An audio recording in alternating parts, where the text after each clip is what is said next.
absence management used to be called ASAP, so you may hear it referred to that in the schools. Absence management is where you put in your leave. Now, some of you may have used ASAP in other school divisions before, so you'll know what it is and you'll know how easy it is. And for the rest of you, I'm gonna walk you through this PowerPoint so you can see just how easy it is to put in leave and what you need to do. So we will start with the next slide. So I'm not a big fan of reading PowerPoints word for word to people. So I'm gonna assume you're gonna be looking at the screen and reading some of this as I speak to you. But this slide will tell you about the fact that you're gonna get 2 emails. One's gonna come from me when I put you into the system, and I know you have an active email address with us because it's going to go to your MCPS email that tells you your login and PIN for if you are calling in an absence via telephone, not using a web browser. It's also going to have a little quick start guide with it to give you the 1-800 or 1-888 number in order to dial in an absence. Shortly after that, you should also receive an email from Frontline Technologies telling you to create a username and PIN. So that second email, you need to log in to the website it gives you from the email, and you can create your username and your PIN for logging in via the web or logging in via the app, because there is a Frontline absence management app you can download to your phone. There is a district code that you will need for that, and we will get to that later. So your username can be anything you'd like it to be. A lot of people use their first part of their email. So for me, it's V Higginbotham, because I'm really a Virginia, not a Jenny. So V Higginbotham is mine. Some people use their whole email address. I got a very long last name, so I'm not doing that. But whatever works for you. If you want to make it, you know, Loves Cats 1, you can make it whatever you want. So pick a username you'll remember, and then pick a password, PIN, that you will remember as well. So you will have 2 different ways to get into absence management, either via the phone with your, it's actually your employee ID number and your PIN, oh wait, excuse me, it's actually your phone number as your user ID, no dashes, no spaces, and then your employee ID number as your PIN for calling in an absence. When you are logging in via the web, it's going to be whatever you create it to be. So signing in, when you get to the website, you will go to www.asaponline.com. You will hit the sign in page right there. There's a picture of what it looks like to you. ID or username, you want to use your username, not the numerical ID. You want to use your username. So put in your username and whatever PIN or password you created, not your employee ID number. Now, let's say you forget, because we all forget at times, especially when we're sick in the heat of the moment trying to get our absence in. You can press one of these buttons if you need to recover some information, or you can go down to here and click having trouble signing in. I am at work early in the mornings. You can call me if you're in desperate need and can't get in, and I will help you out as much as I can to get you logged in. I won't ever see your PIN that you create with your username, but I will always be able to give you what your username is. Worst case scenario, I give you the number to phone that absence in with your numerical ID and PIN that I will see. So creating an absence, that's what the screen looks like right there. So you have tabs across the top here. You are concerned with create an absence. Above this, you will see 3 months worth of calendar. You can also go forward as much as you need to. So let's say when you get hired in July, you already know in April you've got a cruise set up. You need to put that absence in there now, please. The quicker you get it in, the better it is. So you would want to put it in. So you're going to come down here to the create an absence.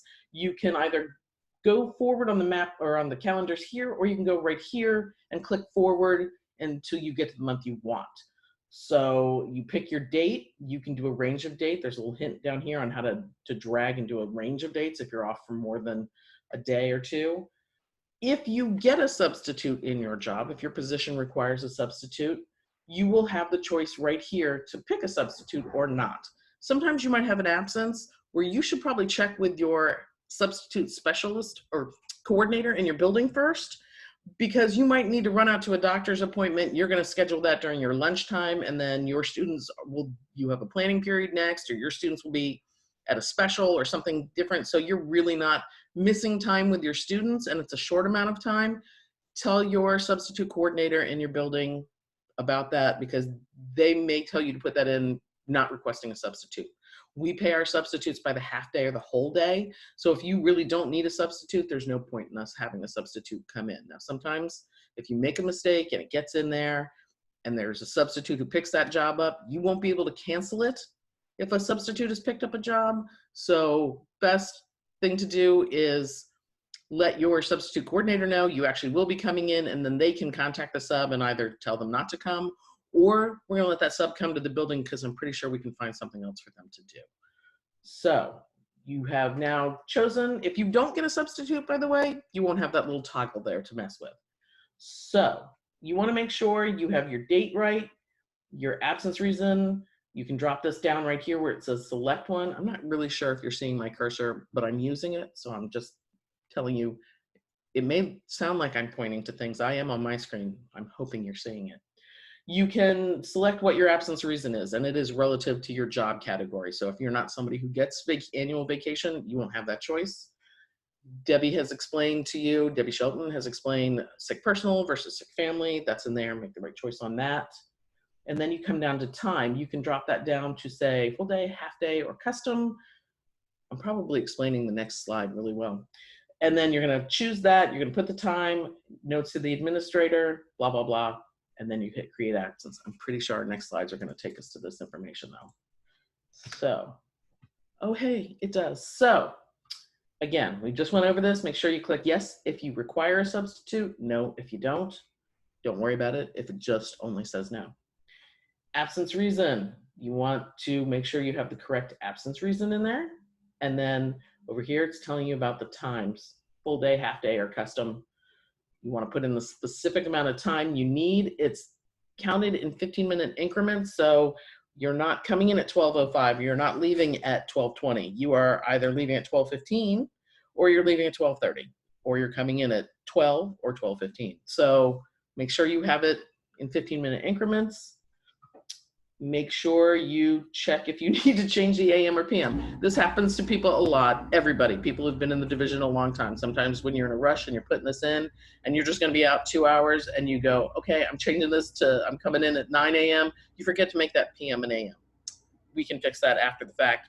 It does cause a chuckle, but if you remember, hey, change that AM. Let's see what our next slide says. Notes to either the administrator or the substitute. Very important things.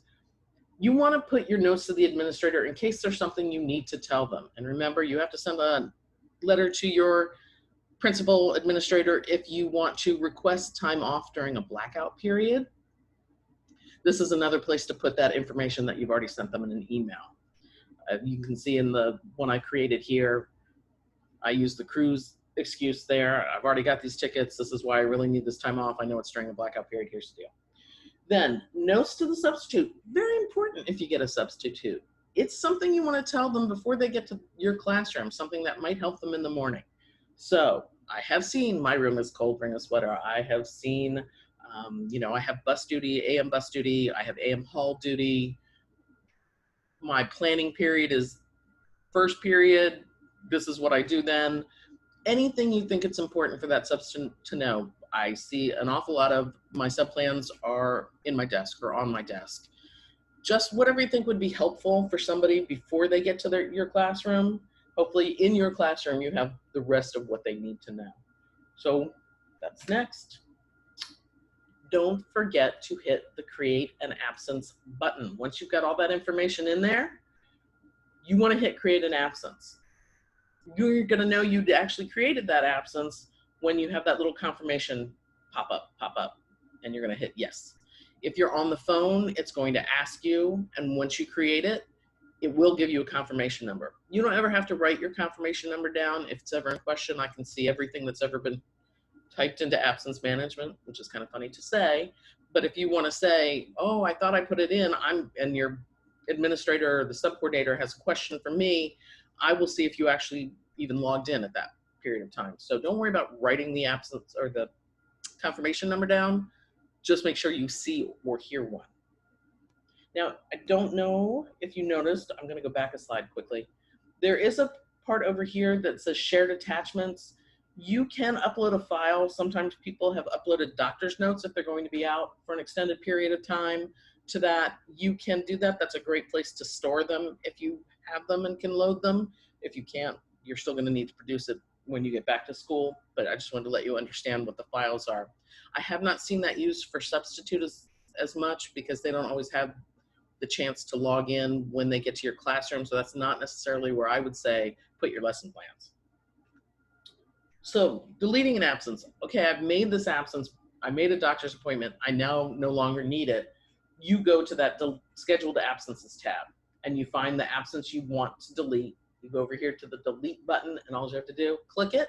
Again, you're gonna get another confirmation thing. Are you sure you really wanna cancel that? You're gonna hit yes, and that will delete the absence. Now, I already mentioned if you are somebody who gets a substitute and a substitute has picked that job up, you will not be able to delete that absence. Again, that's a call or a conversation with your substitute coordinator. Hey, I no longer need to have that absence. They can take it out for you. They can also reach the sub and discuss with them whether they come in or reassign the sub to somebody else. So again, if you can't delete it, let your sub coordinator in your building know that you need to delete it and they'll go from there. Denied absences. Nobody likes these, but they can happen. So let's say you have scheduled an absence and it's during a blackout period, but you didn't write that letter. Your administrator quite probably will deny that absence. You will receive an email from Frontline that says you have an absence and denied. It goes over here to this denied absences column, but it doesn't stay there very long. So once you get that email, understand that absence has been deleted. You could log in right then, go to deleted absences and see it, but then it's gonna disappear like nobody ever put it in. What you don't wanna do is take the day off and pretend you didn't see that deleted absence. That's not a good plan. When you get the deleted absence notice, what you need to do is go have a conversation with your administrator to discuss that. Feedback. If you're somebody who gets a substitute, it's very important on a lot of levels for you to leave feedback. It can be annoying, I know. Frontline's gonna send you a message, hey, you need to leave feedback on the sub. It takes about 3 minutes of your time. It's really not a big deal. You have to log into Frontline. You will have the feedback tab you're gonna go to over here on the side, on the left-hand side, and you're gonna hit the feedback. It's gonna tell you, who you need to leave it for, and then you fill it out. It's got some questions there. You can see them on the screen. Why are they important? Well, one, they're important because I need to know if the subs are doing the job they need to be doing in your classroom. And I wanna make sure that you guys have the best subs you can have for your kids. So if you have something to say, if something wasn't done to your satisfaction, that's a fantastic place to put it. If you go to complain to your sub coordinator, they may tell you, hey, please put that in absence management, or send Jenny an email because she needs to know. So there is a star rating. That's the only thing the sub sees on their end, the stars. If you give them 1 star, they may call me and say, why did this teacher give me 1 star? Why did this person give me 1 star? And I will tell them then what was said. If they don't call me, they just know they got 1 star. So here you can see that I actually took a clip of an actual bit of feedback left for somebody, and it was obviously somebody who did a fantastic job, but that's what we're looking for. So along with the questions you're going to be answering, please put in whatever notes you think it's important for me to know. If you don't like your sub, if your sub doesn't do a good job for you, and you don't put any feedback in, and then your sub goes and works for another teacher for whom they don't do a decent job, and that teacher doesn't put any feedback in, and then they go work for somebody else who does put the feedback in, I go to look at that, and all I see is one person who didn't like how they did things. If I have 3 people who didn't like it, then I know I need to do some retraining. So again, this is part of my job in making sure that you guys have the best quality subs for your students, the best ones who work with your students. If you let me know this way, that is fantastic. So I know feedback can be kind of a pain just because it's an extra thing you're gonna have to do, but I really appreciate if you do it. It really helps the whole division. Thank you. So, important things to know. You can't enter leave less than an hour and a half before your start time. So if you start at 7 a.m., you got to have it entered by 5:30 a.m. Once you get past that point in time, you can't enter it anymore, and you're not going to have a substitute in your room probably, because the system won't have it until you contact your sub coordinator, who then will have to put it in. So you want to get that information in there as quickly as possible. I've already talked about the sooner you put it in, the better chance you'll have a substitute if you need one.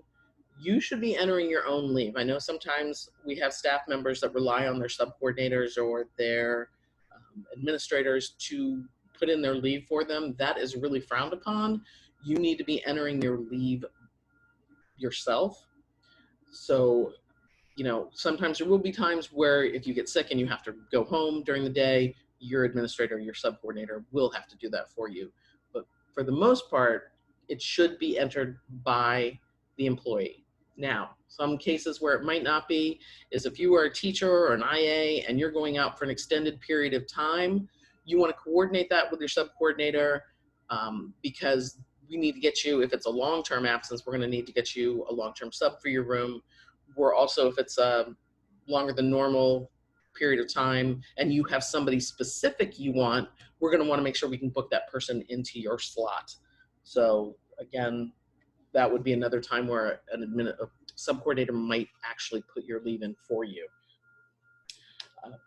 Standard, all leave has to be approved by your administrator, and there's a fantastic help section in Frontline. There, that little question bar right there, you can hit that. If you can't remember how to do something in absence management, it is all right